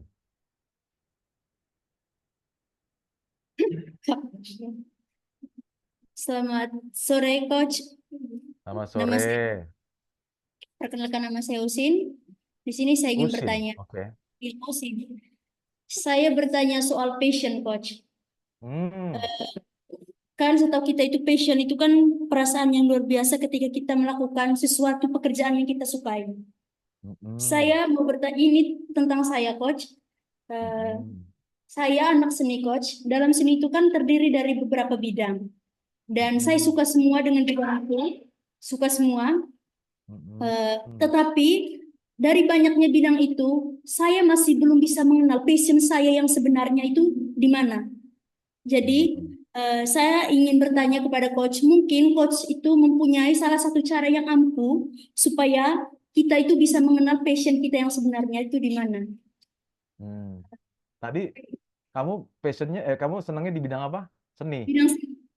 Oke. Tapi dalam seni itu terdiri dari beberapa bidang. Seperti kita ketahui itu banyak yang dilukis, dance tradisional dan modern juga. Habis itu vokal, suara. Itu saja, Coach. Tetapi saya masih bisa mengenal passion saya yang sebenarnya itu gimana. Ini menarik nih. Biasanya gini, kalau ciri-ciri passion tuh ada dua ya. Dua, yang pertama teknis atau non teknis dulu nih. Kalau teknis tuh lebih ke kayak misalnya ke science, ke matematika, ke fisika tuh tuh passion juga tuh. Itu teknis tuh. Ya, teknis. Yang kedua non teknis nih. Non teknis itu biasanya seni, kemudian social skill, jadi ketemu orang dia punya social skill tuh, itu tuh non teknis tuh. Jadi bisa dibagi dua. Nah, sekarang kamu ketemu nih di seni ya. Nah, kalau di seni ya nanti kamu ditelusuri lagi nih. Kira-kira yang bikin kamu lupa waktu, lupa makan, kira-kira di seni bidang apa yang bikin kamu lupa waktu, lupa makan. Terus dipastikan nih apa cuma seneng-seneng doang, terus bosen, dicek lagi. Saya pun juga suka seni. Dulu waktu masih mahasiswa saya suka vokal, nyanyi, vokalis. Tapi saya juga suka main drum juga.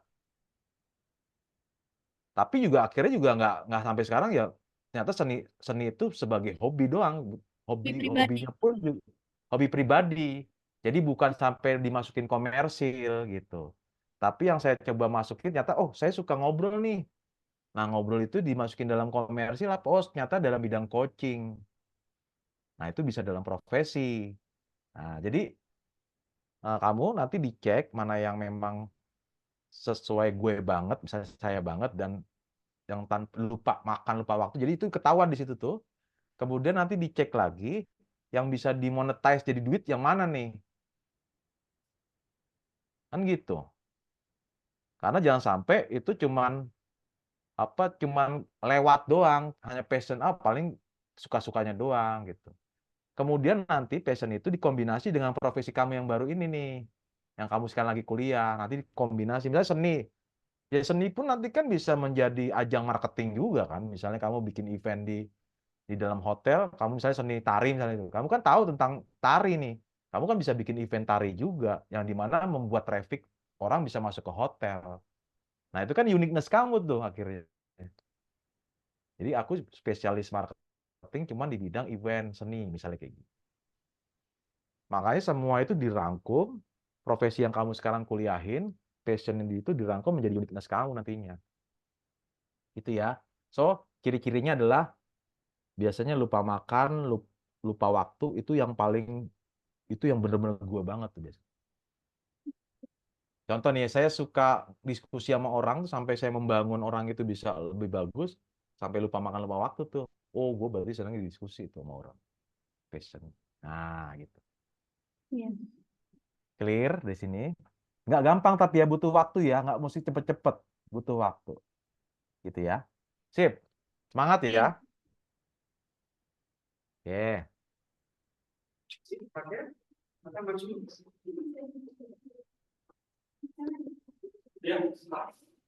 Ayo siapa lagi nih?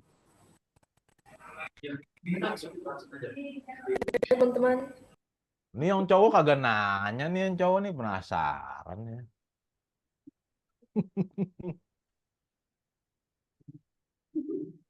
Selamat sore Coach Agung.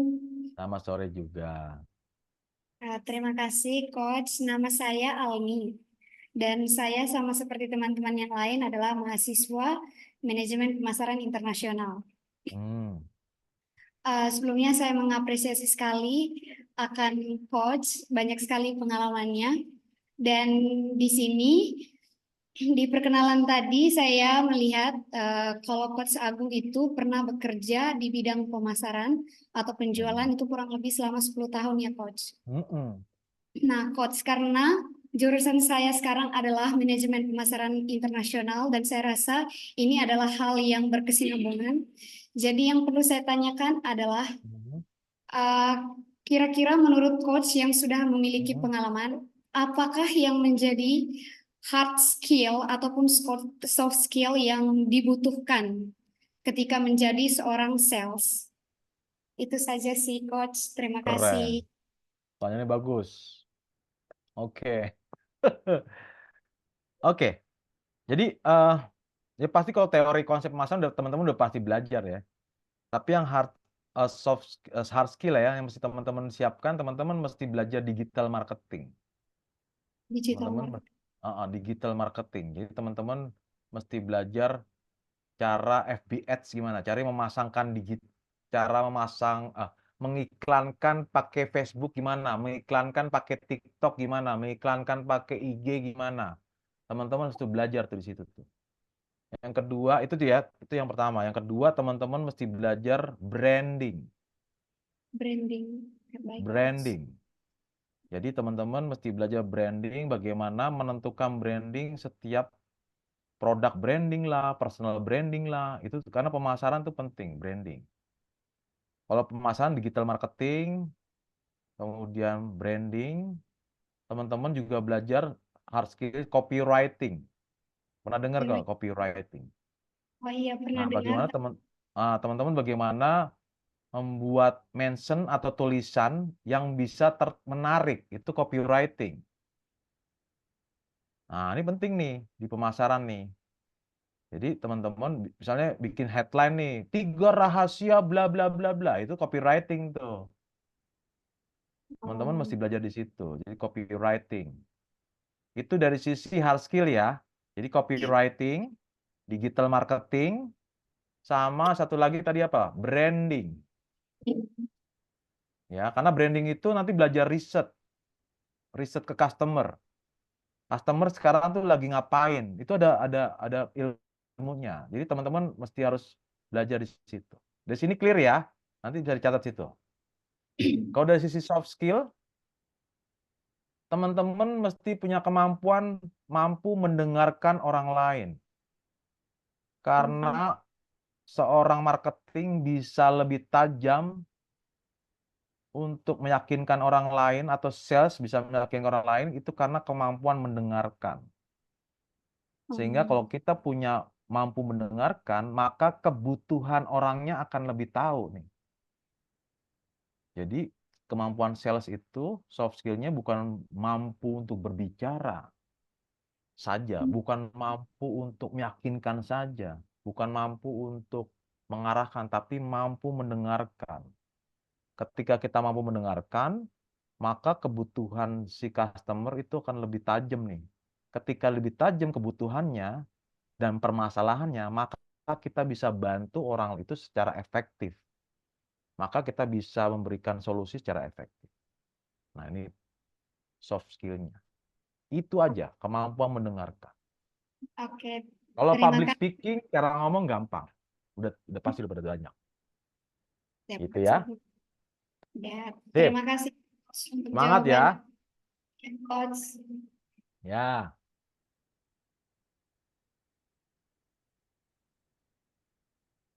Oke, Bunga.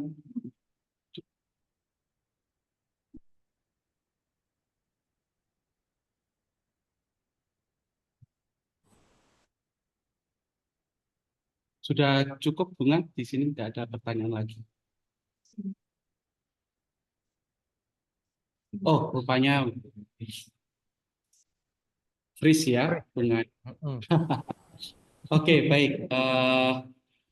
Karena moderatornya freeze, saya mungkin supaya lebih cepat, saya mewakili juga Dari Bunga sudah hidup lagi? Soalnya megap-megap Bunga. Karena dari tadi terlihat terus, oh ternyata enggak ini ya. Baik, karena Bunga freeze, jadi saya akan menutup untuk rangkaian ini. Tapi sebelum menutup, berikan tepuk tangan yang